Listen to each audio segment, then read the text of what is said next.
সবার প্রথমে কড়াইটা বসিয়ে দিলাম। কড়াইটা বসিয়ে এর মধ্যে দিয়ে দিলাম সর্ষের তেল। এবার আমি ফার্স্ট করব হচ্ছে বেগুন ভাজা। তার জন্য আমি বেসন গুলে রেখেছি আর বেগুনগুলোকে এরকম গোল গোল ছোটো ছোটো করে কেটে নিয়েছি। তো তেল গরম হয়ে গেছে, এবার এক এক করে বেসনে চুবিয়ে বেগুনগুলোকে ছেড়ে দিচ্ছি।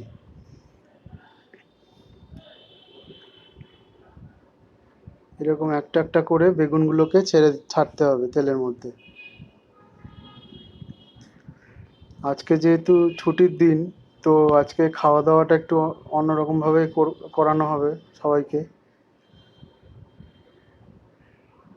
তো ফার্স্টে বেগুনগুলোকে ভেজে নিলাম, মোটামুটি ভাজা হয়ে গেছে।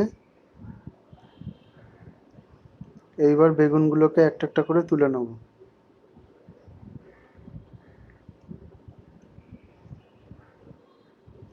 এরপরে বেগুনগুলো তুলে নেওয়ার পরে একটু ফুরুলি করে নিচ্ছি।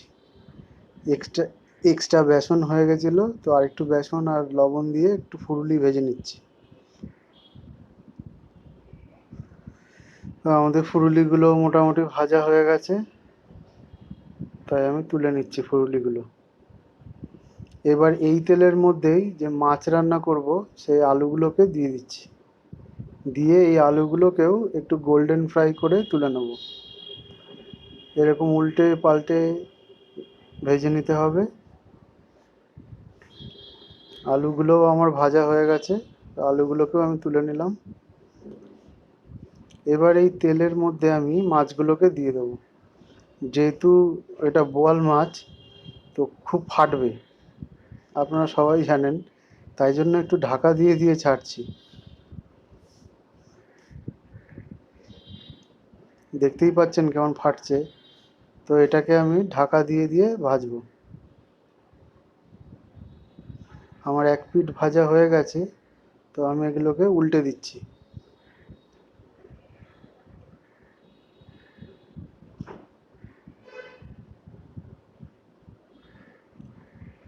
দেখছেন কিরকম ফাটছে। চোখে মুখে লাগলে না জল জ্বালা শুরু হয়ে যাবে। আমাদের মাছগুলো ভাজা হয়ে গেছে, তো আমি মাছগুলোকে তুলে নিলাম।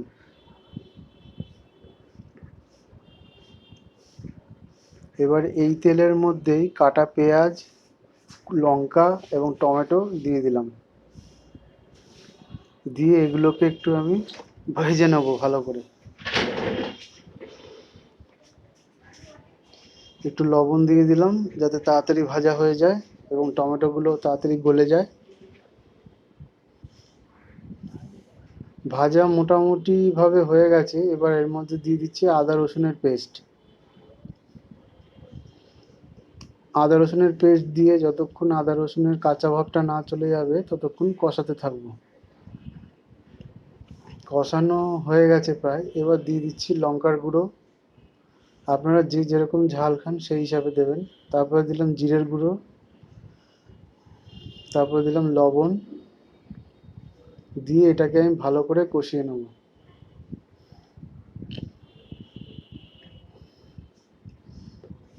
মশলাটা আমাদের কষানো হয়ে গেছে, এবার দিয়ে দিলাম হলুদ আর দিয়ে দিচ্ছি কাশ্মীরি লঙ্কার গুঁড়ো, যাতে কালারটা খুব ভালো আসে। এগুলোকে ভালো করে কষানোর পর দেখুন টমেটোগুলো সব গলে গেছে এবং গ্রেভিটাও ঠিক হয়ে এসছে এবং সাইড থেকে তেল ছেড়ে দিয়েছে। তো এবার আমি এটাকে গ্রেভি করার জন্য এতে দিয়ে দেবো জল। এই জলটা দিয়ে একটু নাড়াচাড়া করে নেবো। দিয়ে এটাকে ফুটতে ছেড়ে দেবো। ঝোলটা যখন এরকম ফুটে উঠবে তখন এর মধ্যে ভেজে রাখা আলু এবং মাছটা আমি দিয়ে দেবো। একটু নুন অ্যাডজাস্ট করে নিলাম।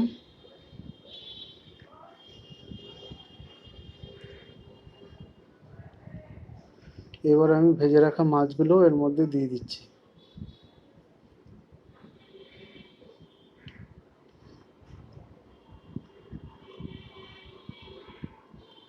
আমার মাছগুলো মোটামুটি দেওয়া কমপ্লিট।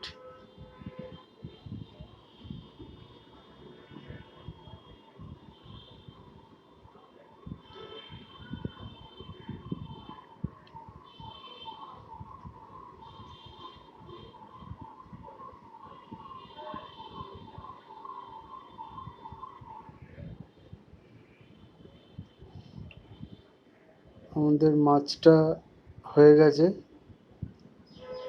দেখতেই পাচ্ছেন কত সুন্দর কালার এসছে। তো এবার একটু গরম মশলা দিয়ে দিলাম, গরম মশলা দিয়ে একটু ভালো করে নাড়িয়ে নিয়েছি। তো আমার মাছের ঝোল কমপ্লিট।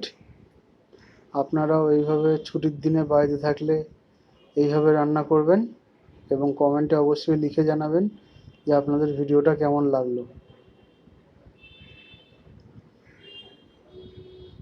দেখুন কত সুন্দর হয়েছে।